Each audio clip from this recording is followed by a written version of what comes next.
sujetadores y tornillería, bueno, damos por hecho cuando llegas aquí, en dibujo, pues sabes un poquito de tornillos y conoces los tipos de rosca, tanto tornillo de potencia como tornillo de sujeción, conoces la rosca acme, la rosca cuadrada, dientes de sierra, y conoces la rosca fina y la rosca gruesa. Las comento porque si no las conoces, pues ya tienes chamba. Ya iba por mis 10 pesos.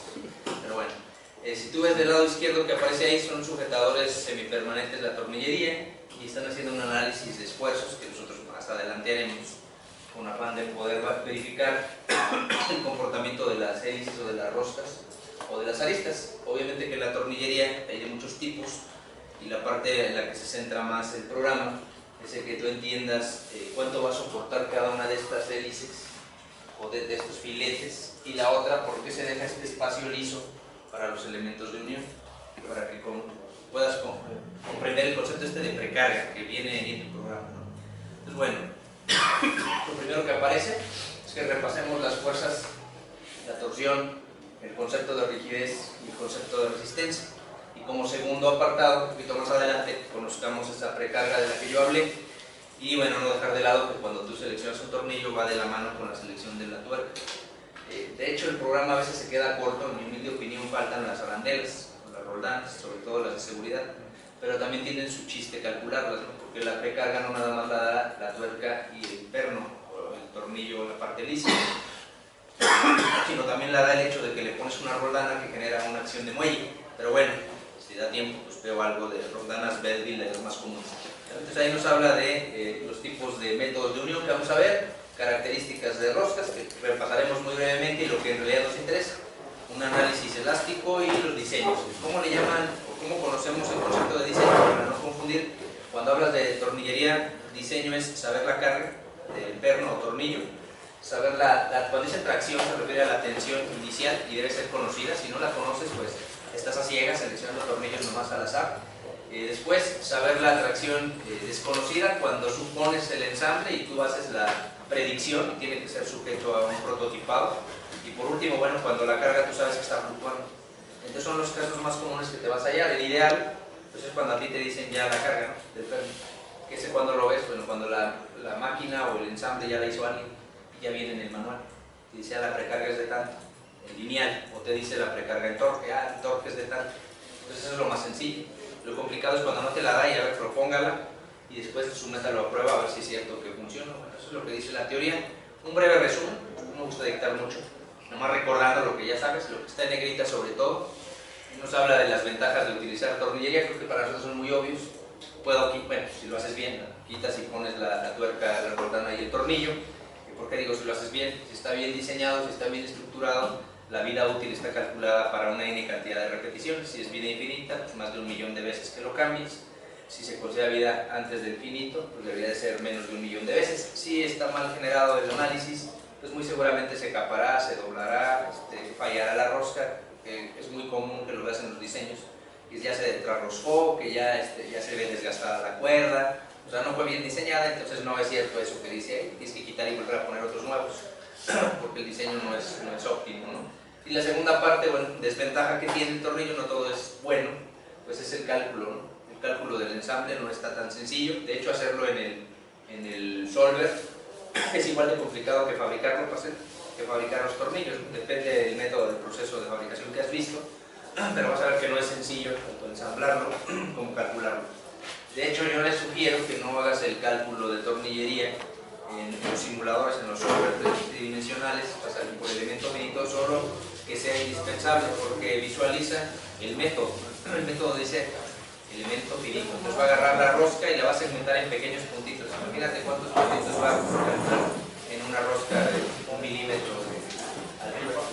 Entonces se vuelve muy denso la malla y se vuelve muy complejo de calcular. O sea, sufre tu computadora para calcularlo y lo vas a ver. Pero bueno, haré algunos análisis sencillos con la parte que entiendas cómo se comporta y después ya nada más calculas el puro perno. Eso es lo que haces. Por eso es que usas roscas cosméticas, nada más usas la rosca real cuando quieres ratificar si el filete fue bien diseñado. Bueno, la primera parte. Y la segunda parte que puse, o el segundo párrafo, entonces recordar eso que ya sabemos de metrología, las famosas roscas, ¿no? Rosca fina, rosca gruesa, ¿no? Aquí no desconozco su laboratorio, pero comúnmente te lo enseñan con un cuentahilos, metrología, y ya ves el tipo de rosca y verificas si es la cuerda o el paso es muy pequeña o grande, y el acabado, no si es burdo o es sencillo. Yo les soy sincero, aquí en esta institución jamás aprendí nada de eso. Yo eso lo aprendí en Xerox, en el laboratorio de metrología, y ahí me enseñaron cómo se medían esas. Pero no me lo enseñaron como ustedes creen, ¿verdad? Yo recuerdo mucho esa experiencia porque llegaba el jefazo ahí del laboratorio, llevaba un manualito parecido al Marx, no sé si lo conocen, de mecánica, está ahí uno igualito pero rojo, y dice, mira, que esta es la norma GIS japonesa, ahí está mi chavo, de aquí al próximo viernes ya te lo sabes, ¿verdad? Ahí están los equipos, léalos, si tienes dudas me preguntas el próximo viernes ya cuando lo estés haciendo. Entonces, pero ya el TEC nos preparaba para hacer autodidactas y aprender tú solito, ¿verdad? Entonces no hay ningún problema, pero ahí aprendí, conocí esas roscas, ¿a poco existen, verdad? Aquí en los libros que veía no está, menos cómo se miden y cómo se calibran los sistemas, ¿no? O en este caso los cuentahilos. Eso es lo que aparece ahí, es muy sencillo. UNC, UNF, ¿no? La rosca es fina, la rosca gruesa.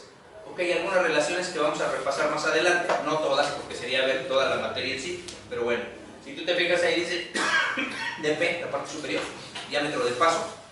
Lo comento porque esto es muy común. Te piden el diámetro de paso y surgen 1001 dudas de dibujo.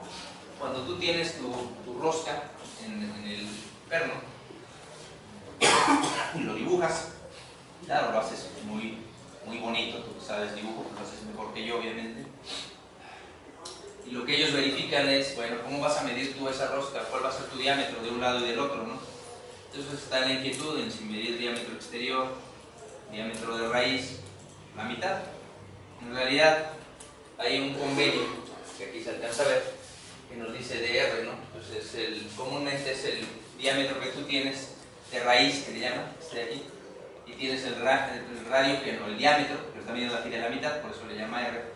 Pero el diámetro total no consideras en realidad la mitad, consideras el punto de unión donde se una la rosca, como lo haces en los engranes, ¿no? Donde se una la rosca del perno con la rosca de la tuerca. Entonces, pero vas a encontrar autores que por facilidad para medirlo en el aparato, sea cuentahilos, sea lo que tenga, comparador de sombras o lo que sea, dicen, es más fácil para mí medirlo y me voy a exteriores. Y toma exteriores, toma interiores y ya obtiene el promedio, pues es la mitad. Pero no es correcto, debería de ser exactamente donde se toquen, y ese es el famoso paso.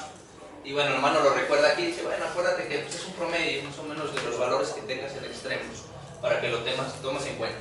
Y lo importante es esto, el área del filete, que ahí le llama ADT, el área de la sección transversal.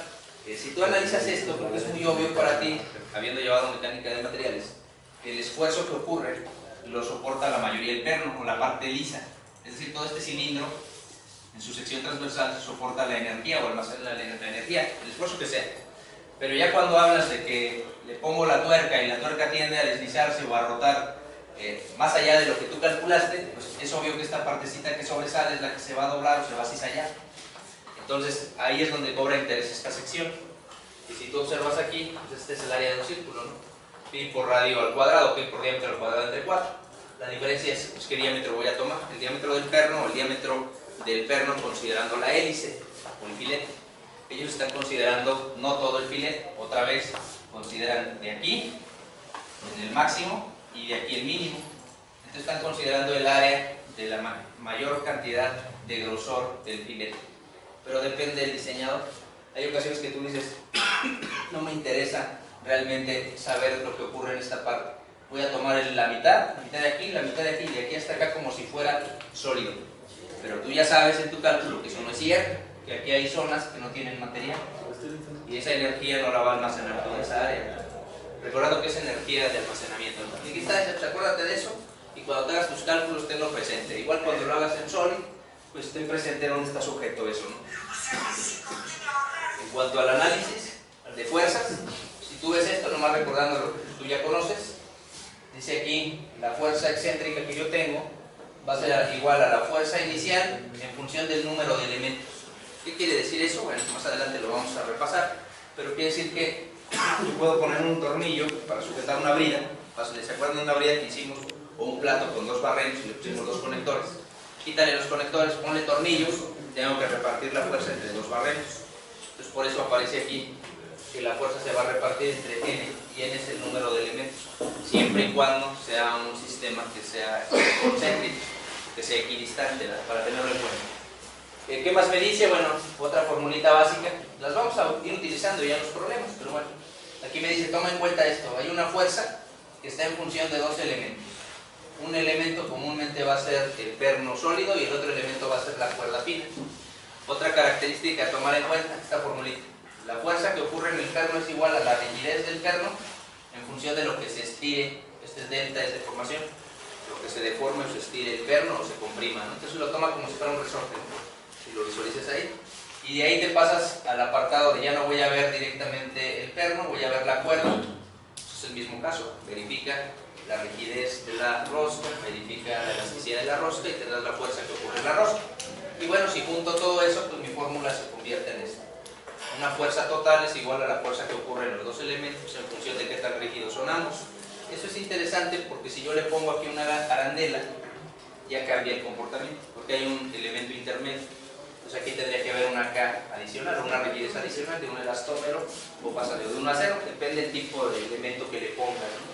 Bueno, lo que dice ahí, ¿qué más hay que considerar? Bueno, todo está basado, aquí, en rigidez. Y vamos a ver esto, que ya lo conocemos, la rigidez aquí es igual, área de la sección transversal, módulo de Young del elemento que se trate y lo largo que sea. Esta formulita no cambia y la van a retomar más adelante cuando vean algo de elemento finito.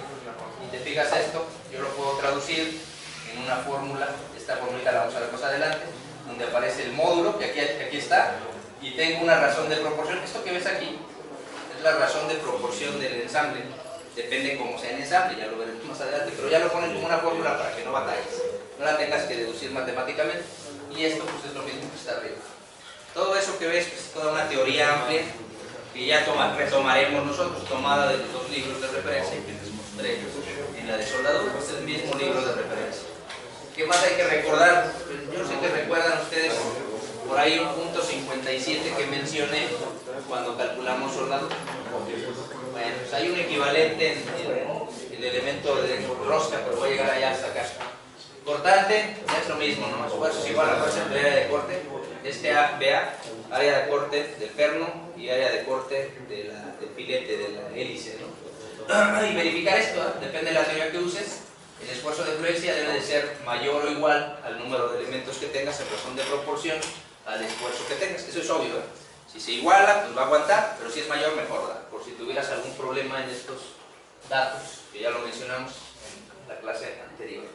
Y bueno, puedes calcular las áreas. Te fijas aquí, pues este es un cálculo tradicional de un área de sección transversal circular. La diferente es cuántos elementos tienes, tanto para el perno como para el filete o la tuerca, cualquiera de ellos.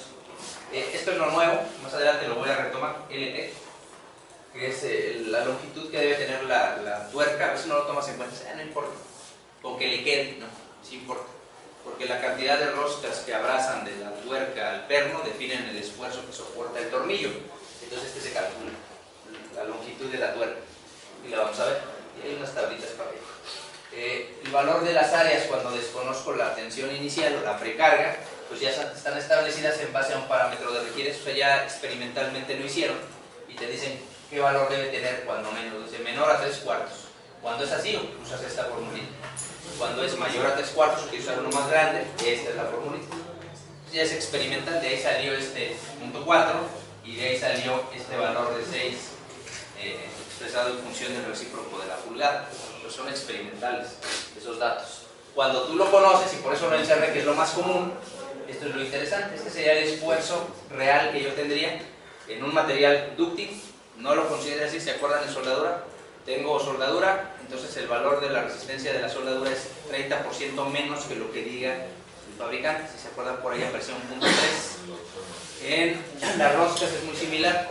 El esfuerzo que yo tengo lo voy a considerar 0.7 veces, y es muy importante cuando la carga es dinámica para la hélice, y va a ser 0.9 veces el esfuerzo máximo del material que se trate cuando es estático.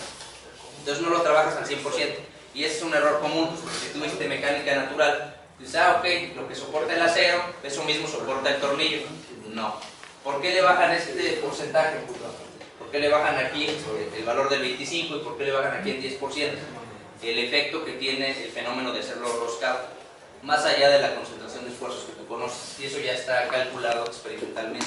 Esto es para mí esto es lo más importante, es lo nuevo, y considerarlo en los diseños. Ya lo hacen los programas, la paquetería ya lo hace, pero tú tienes que saberlo. Hay una parte interesante, cuando tú no calculas bien el ensamble, queda un juego. Entonces lo que haces es ponerle más rolanas. Bueno, lo que haces experimentalmente, los que han sido técnicos.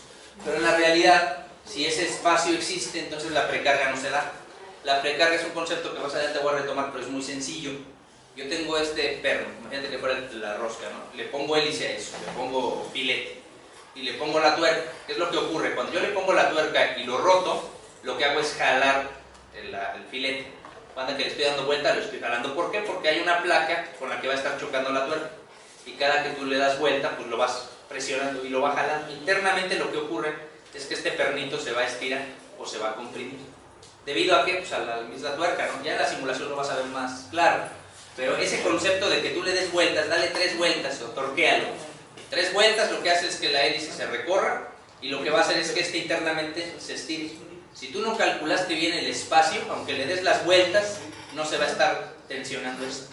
Y lo que mantiene unidas las placas es esa tensión, no es la tuerca. La tuerca lo que hace es ubicar este perno a una carga especial y se queda ya perfectamente cargado. ¿Por qué se afloja? Bueno, tienes un sistema en el cual la carga es variable, entonces va a ir haciendo que este perno, aparte de la carga que tú le diste por las vueltas, vaya fluctuando con cargas exteriores. Entonces le tienes que poner una roldana especial. Y ponle roldana de seguridad, clásica expresión. Una Belding que lo que hace es que no nada más la tuerca hace la función de empujar, también lo hace la roldana, como si fuera un resorte. Entonces eso hace que no se afloje. Y eso se calcula aquí, y lo vamos a ver. Muy sencillo. Bueno, por último, esfuerzo cortante, cuando el material es dúctil, son fórmulas muy sencillitas, es un resumen, ya lo estaremos usando nosotros, ¿no? Último caso, el especial, las fuerzas están fluctuando, cambian un poquito, se hacen un poquito más complejas las fórmulas, en cuanto a que se repiten más veces los eventos de rigidez y área de sección transversal, por lo demás es prácticamente lo mismo. Creo que ya con eso, en concepto que tendremos en la presentación, podríamos ver un ejemplo. Primer ejemplo, a ver, se ve atrás. Tengo un perno de 3/4 de pulgada, ahí me dice el valor del paso, o el valor de los hilos, 16. Tengo rosca UNF, rosca fina, y es de 2 por media pulgadas. Se refiere al valor de su tuerca, ¿no? En la expresión que dice ahí. ¿De qué material es? No me lo dice directamente, pero me dice que es un grado SAE 5, entonces me da la dureza, con eso yo puedo saber qué material es en una tabla.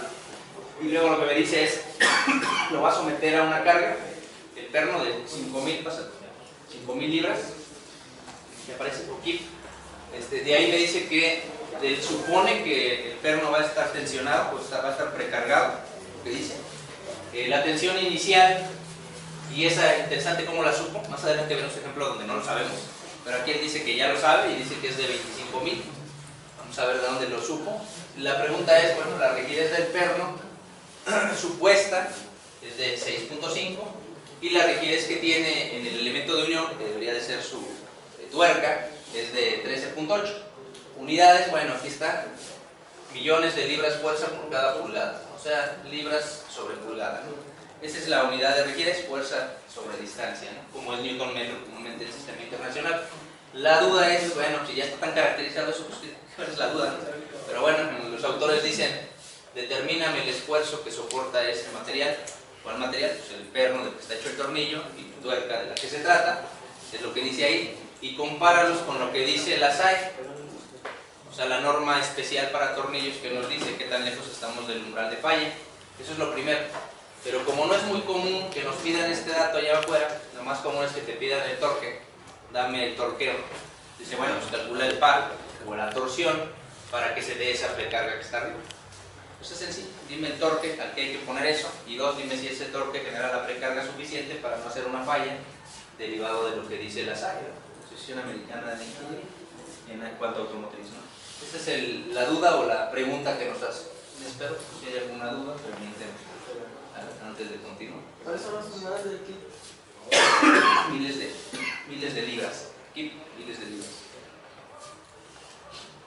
Tal como aparecen en sus libros, ¿no? Y bueno, yo trato de poner por pasos cómo lo resolvería yo. El paso 1, tener la precarga, la fórmula ya está dada, es la fórmula de tensión pura, sigma inicial, fuerza inicial o conocida, entre el área, que lo interesante es que no es el área de compresión, es el área que está establecida para el perno, y ahí se llamaba AT, su índice de tensión. Y ya buscamos ahí cuál es el valor de fuerza, que son los 25 kilos, lo estoy dejando expresado en kip, por eso no le quito el mil, 25, y obtener el área. Hay varias maneras de obtener el área. La más común que están ocupando ellos ahí es usar tablas y verificar cuál es ese tornillo que está ahí definido, ¿no?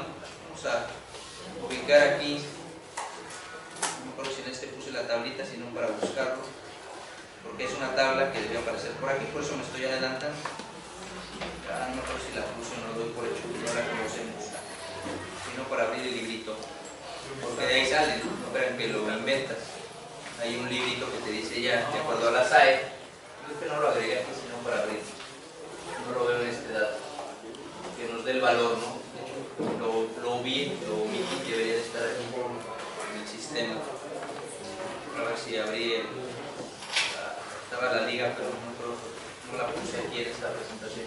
Y comúnmente yo pongo la liga de libros donde viene la referencia, pero ahorita lo busco en la activity. Y lo menciono por esto, ¿y cómo supiste este punto 3? Yo no lo calculo, utilizo hay una tabla que te dice esto, ¿no? Te dice estas áreas de las que estamos hablando. Porque primero tengo que saber estos dos diámetros, ¿no? Para ese tornillo de 3/4, para grado 5. Entonces lo busco en la tabla, lo voy a buscar para presentar la tabla, y de ahí sale ese valor. Claro, falta la tablita para que la vean. Nosotros no lo calculamos, lo buscamos de este valor. ¿Sí? Nada más que estén las mismas unidades, sistema inglés. Lo divides directamente. Muestro la tabla en su siguiente sesión para que no haya problema. Si lo estaba buscando aquí no la agregué. Bueno, está la liga, pero ya no está el archivo. Y ahorita lo voy a buscar, pero son 800 hojas, no va a tardar tanto. Lo divides y ya te da el valor del esfuerzo. ¿Este esfuerzo en dónde es? Es el esfuerzo de precarga en el tornillo. Damos por hecho que es en todo el tornillo, aunque en realidad es un promedio de lo que soporta el perno y lo que soporta el filete. Pero bueno, se considera que esto es el tornillo. Segundo paso a seguir para poder responder la pregunta, ¿cuál es la rigidez? En la rigidez usamos esta formulita. Esta va a ser la rigidez que ocurre en el perno, es un dato que nos daba aquí. En el perno, 6.5 millones de libras por cada pulgada.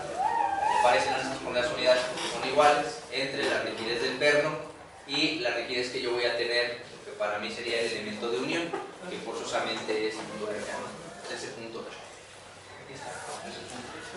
Hago la suma, la división, esa dimensional ya es. Punto 3, la rigidez del sistema o del ensamble, lo que nos da ahí el programita, ¿no? Espero que si vas a anotarlo, que tengas, tomes foto, como quieras, es igual. Pero me piden el monumento y no siempre lo paso.